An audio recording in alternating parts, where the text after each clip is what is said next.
تفہیم القرآن، روزانہ ایک رکوع، ترجمہ و تفسیر کے ساتھ قرآن کو سمجھیں۔ سبسکرائب کریں اور جڑے رہیں۔ هو الذي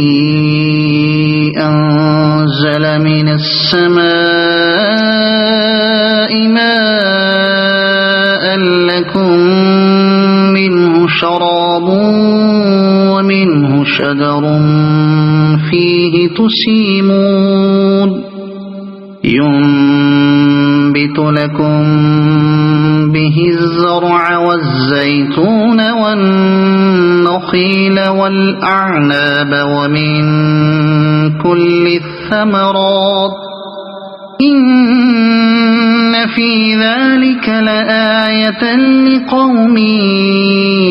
يتفكرون۔ وہی ہے جس نے آسمان سے تمہارے لیے پانی برسایا جس سے تم خود بھی سیراب ہوتے ہو اور تمہارے جانوروں کے لیے بھی چارہ پیدا ہوتا ہے۔ وہ اس پانی کے ذریعے سے کھیتیاں اگاتا ہے اور زیتون اور کھجور اور انگور اور طرح طرح کے دوسرے پھل پیدا کرتا ہے۔ اس میں ایک بڑی نشانی ہے ان لوگوں کے لیے جو غور و فکر کرتے ہیں۔ وَسَخَّرَ لَكُمُ اللَّيْلَ وَالنَّهَارَ وَالشَّمْسَ وَالْقَمَرَ وَالنُّجُومُ مُسَخَّرَاتٌ بِأَمْرِهِ إِنَّ فِي ذَلِكَ لَآيَاتٍ لِقَوْمٍ يَعْقِلُونَ وَمَا ذَرَأَ لَكُمْ فِي الْأَرْضِ مُخْتَلِفًا أَلْوَانُهُ إِنَّ فِي ذَلِكَ لَآيَةً لِقَوْمٍ يَذَّكَّرُونَ۔ اس نے تمہاری بھلائی کے لیے رات اور دن کو اور سورج اور چاند کو مسخر کر رکھا ہے اور سب تارے بھی اسی کے حکم سے مسخر ہیں۔ اس میں بہت نشانیاں ہیں ان لوگوں کے لیے جو عقل سے کام لیتے ہیں۔ اور یہ جو بہت سی رنگ برنگ کی چیزیں اس نے تمہارے لیے زمین میں پیدا کر رکھی ہیں، ان میں بھی ضرور نشانی ہے ان لوگوں کے لیے جو سبق حاصل کرنے والے ہیں۔ وَهُوَ الَّذِي سَخَّرَ الْبَحْرَ لِتَأْكُلُوا مِنْهُ لَحْمًا طَرِيًّا وَتَسْتَخْرِجُوا مِنْهُ حِلْيَةً تَلْبَسُونَهَا وَتَرَى الْفُلْكَ مَوَاخِرَ فِيهِ وَلِتَبْتَغُوا مِنْ فَضْلِهِ وَلَعَلَّكُمْ تَشْكُرُونَ۔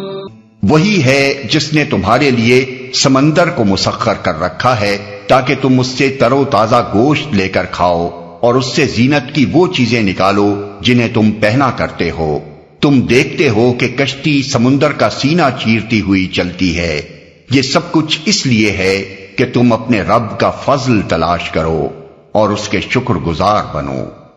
اپنے رب کا فضل تلاش کرو یعنی حلال طریقوں سے اپنا رزق حاصل کرنے کی کوشش کرو۔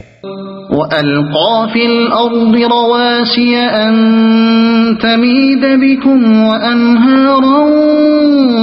وَسُبُلًا لَعَلَّكُمْ تَهْتَدُونَ۔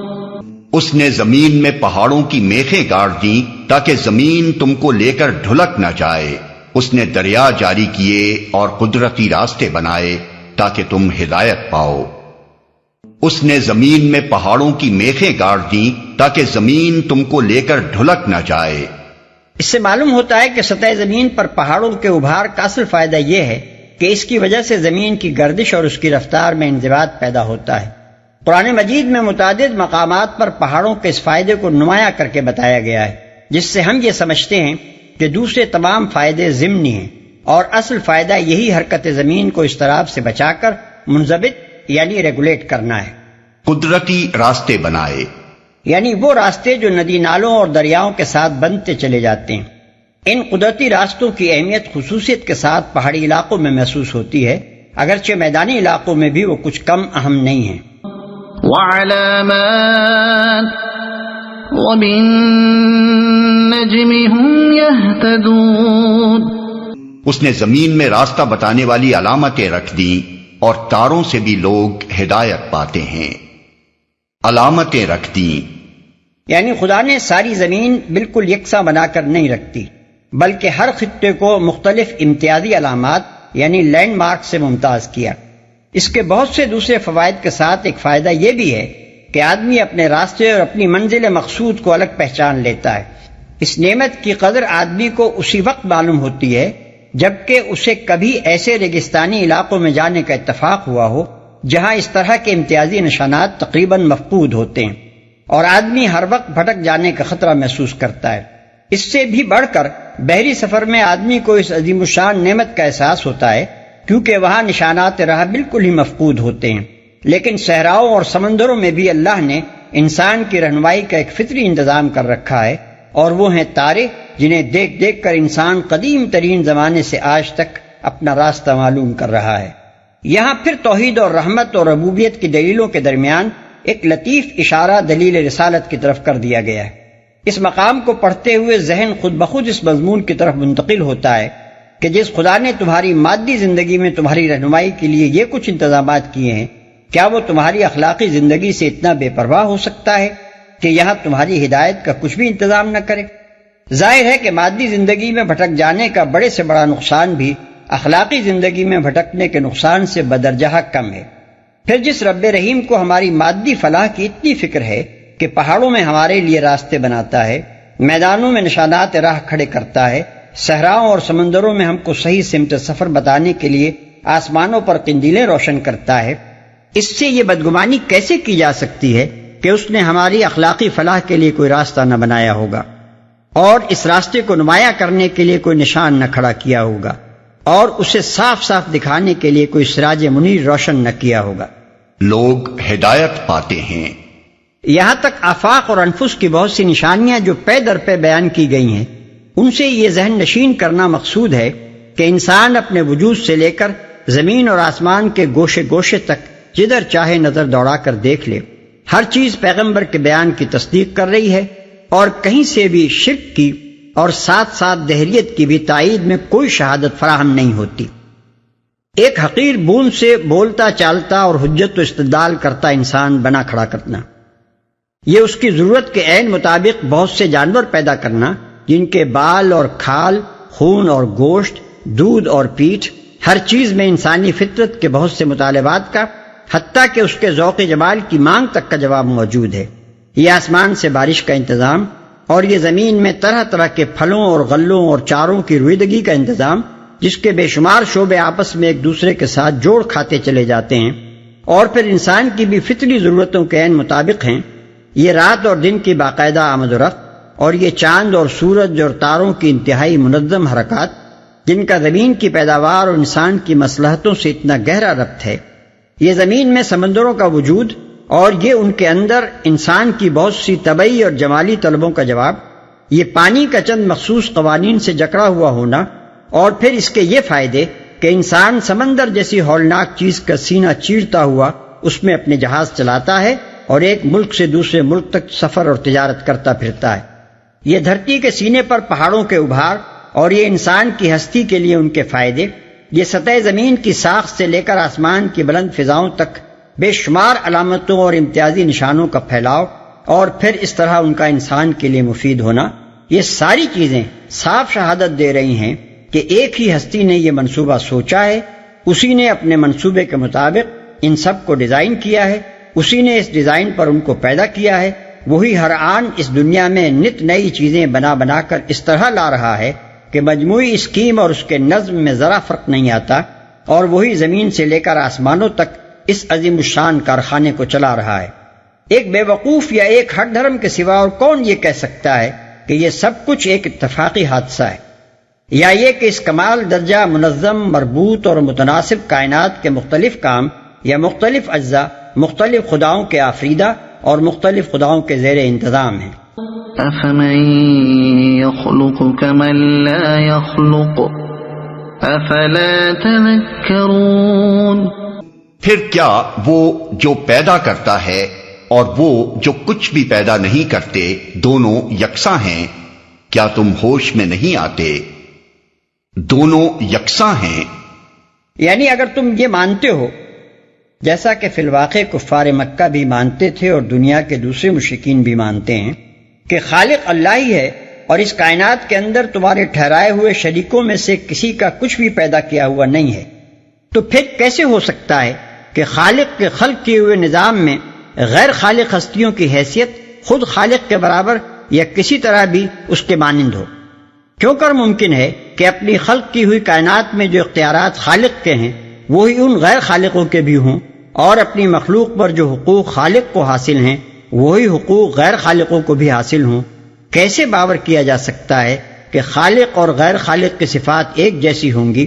یا وہ ایک جنس کے افراد ہوں گے، حتیٰ کہ ان کے درمیان باپ اور اولاد کا رشتہ ہوگا؟ وَإِن تَعُدُّوا نِعْمَةَ اللَّهِ لَا تُحْصُوهَا إِنَّ اللَّهَ لَغَفُورٌ رَّحِيمٌ۔ اگر تم اللہ کی نعمتوں کو گننا چاہو تو گن نہیں سکتے، حقیقت یہ ہے کہ وہ بڑا ہی درگزر کرنے والا اور رحیم ہے۔ پہلے اور دوسرے فقرے کے درمیان ایک پوری داستان ان کہی چھوڑ دی ہے، اس لیے کہ وہ اس قدر عیاں ہے کہ اس کے بیان کی حاجت نہیں۔ اس کی طرف محض یہ لطیف اشارہ ہی کافی ہے کہ اللہ کے بے پایاں احسانات کا ذکر کرنے کے معاً بعد اس کے غفور و رحیم ہونے کا ذکر کر دیا جائے۔ اسی سے معلوم ہو جاتا ہے کہ جس انسان کا بال بال اللہ کے احسانات میں بندھا ہوا ہے وہ اپنے محسن کی نعمتوں کا جواب کیسی کیسی نمک حرامیوں، بے وفائیوں، غداریوں اور سرکشیوں سے دے رہا ہے، اور پھر اس کا محسن کیسا رحیم اور حلیم ہے کہ ان ساری حرکتوں کے باوجود وہ سال ہا سال ایک نمک حرام شخص کو اور صدہا برس ایک باغی قوم کو اپنی نعمتوں سے نوازتا چلا جاتا ہے۔ یہاں وہ بھی دیکھنے میں آتے ہیں جو علانیہ خالق کے ہستی کے منکر ہیں اور پھر بھی نعمتوں سے مالا مال ہوئے جا رہے ہیں، وہ بھی پائے جاتے ہیں جو خالق کی ذات، صفات، اختیارات، حقوق سب میں غیر خالق ہستیوں کو اس کا شریک ٹھہرا رہے ہیں اور منعم کی نعمتوں کا شکریہ غیر منعموں کو ادا کر رہے ہیں، پھر بھی نعمت دینے والا ہاتھ نعمت دینے سے نہیں رکتا۔ وہ بھی ہیں جو خالق کو خالق اور منعم ماننے کے باوجود اس کے مقابلے میں سرکشی و نافرمانی ہی کو اپنا شیبہ اور اس کی اطاعت سے آزادی ہی کو اپنا مسلک بنائے رکھتے ہیں، پھر بھی مدت العمر اس کے بے حد و حساب احسانات کا سلسلہ ان پر جاری رہتا ہے۔ وَاللَّهُ يَعْلَمُ مَا تُسِرُّونَ وَمَا تُعْلِنُونَ۔ حالانکہ وہ تمہارے کھلے سے بھی واقف ہے اور چھپے سے بھی۔ یعنی کوئی احمق یہ نہ سمجھے کہ انکار خدا اور شرک اور معصیت کے باوجود نعمتوں کا سلسلہ بند نہ ہونا کچھ اس وجہ سے ہے کہ اللہ کو لوگوں کے کرتوتوں کی خبر نہیں ہے۔ یہ کوئی اندھی بانٹ اور غلط بخشی نہیں ہے جو بے خبری کی وجہ سے ہو رہی ہو، یہ تو وہ حلم اور درگزر ہے جو مجرموں کے پوشیدہ اسرار بلکہ دل کی چھپی ہوئی نیتوں تک سے واقف ہونے کے باوجود کیا جا رہا ہے، اور یہ وہ فیاضی و عالی ظرفی ہے جو صرف رب العالمین ہی کو زیب دیتی ہے۔ والذین يدعون من دون اللہ لا يخلقون شیئا وهم يخلقون اموات غیر احیاء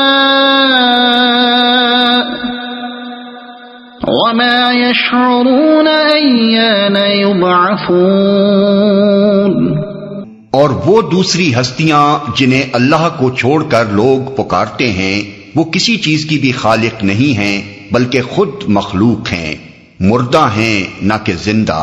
اور ان کو کچھ معلوم نہیں ہے کہ انہیں کب دوبارہ زندہ کر کے اٹھایا جائے گا۔ یہ الفاظ صاف بتا رہے ہیں کہ یہاں خاص طور پر جن بناوٹی معبودوں کی تردید کی جا رہی ہے وہ فرشتے یا جن یا شیاطین یا لکڑی پتھر کی مورتیاں نہیں ہیں بلکہ اصحاب قبور ہیں، اس لیے کہ فرشتے اور شیاطین تو زندہ ہیں، ان پر اموات غیر احیاء ان کے الفاظ کا اطلاق نہیں ہو سکتا، اور لکڑی پتھر کی مورتیوں کے معاملے میں بعد سے بعد الموت کا کوئی سوال نہیں ہے، اس لیے ما یشعرون ایان یبعثون کے الفاظ انہیں بھی خارج از بحث کر دیتے ہیں۔ اب لامحالہ اس آیت میں الذین یدعون من دون اللہ سے مراد وہ انبیاء، اولیاء، شہداء، صالحین اور دوسرے غیر معمولی انسان ہی ہیں جن کو غالی معتقدین، داتا، مشکل کشا، فریاد رس، غریب نواز، گنج بخش اور نہ معلوم کیا کیا قرار دے کر اپنی حاجت روائی کے لیے پکارنا شروع کر دیتے ہیں۔ اس کے جواب میں اگر کوئی یہ کہے کہ عرب میں اس نوعیت کے معبود نہیں پائے جاتے تھے تو ہم عرض کریں گے کہ یہ جاہلیت عرب کی تاریخ سے اس کی ناواقفیت کا ثبوت ہے۔ کون پڑھا لکھا نہیں جانتا ہے کہ عرب کے متعدد قبائل ربیہ، کلب،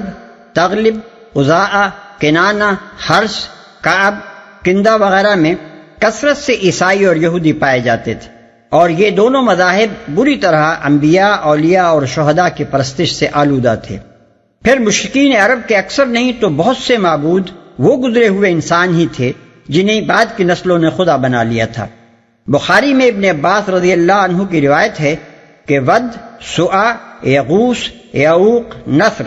یہ سب صالحین کے نام ہیں جنہیں بعد کے لوگ بت بنا بیٹھے۔ حضرت عائشہ رضی اللہ عنہا کی روایت ہے کہ اساف اور نائلہ دونوں انسان تھے۔ اسی طرح کی روایات لات اور منات اور عزا کے بارے میں بھی موجود ہیں، اور مشرکین کا یہ عقیدہ بھی روایات میں آیا ہے کہ لات اور عزا اللہ کے ایسے پیارے تھے کہ اللہ میاں جاڑا لات کے یہاں اور گرمی عزا کے یہاں بسر کرتے تھے۔ سبحانہ و تعالی عما یصفون۔ اگر آپ کو یہ ویڈیو پسند آئی ہو تو اسے لائک کریں، دوسروں تک پہنچانے کے لیے شیئر کریں، اور مزید ایسی ہی معلوماتی ویڈیوز کے لیے ہمارے چینل عبد المالک ہاشمی کو سبسکرائب ضرور کریں۔ نئی اپڈیٹس کے لیے بیل آئیکن دبائیں تاکہ آپ کو ہماری ہر نئی ویڈیو بر وقت مل سکے۔ آپ کی حوصلہ افزائی ہمیں مزید بہترین مواد بنانے میں مدد دے گی۔ شکریہ۔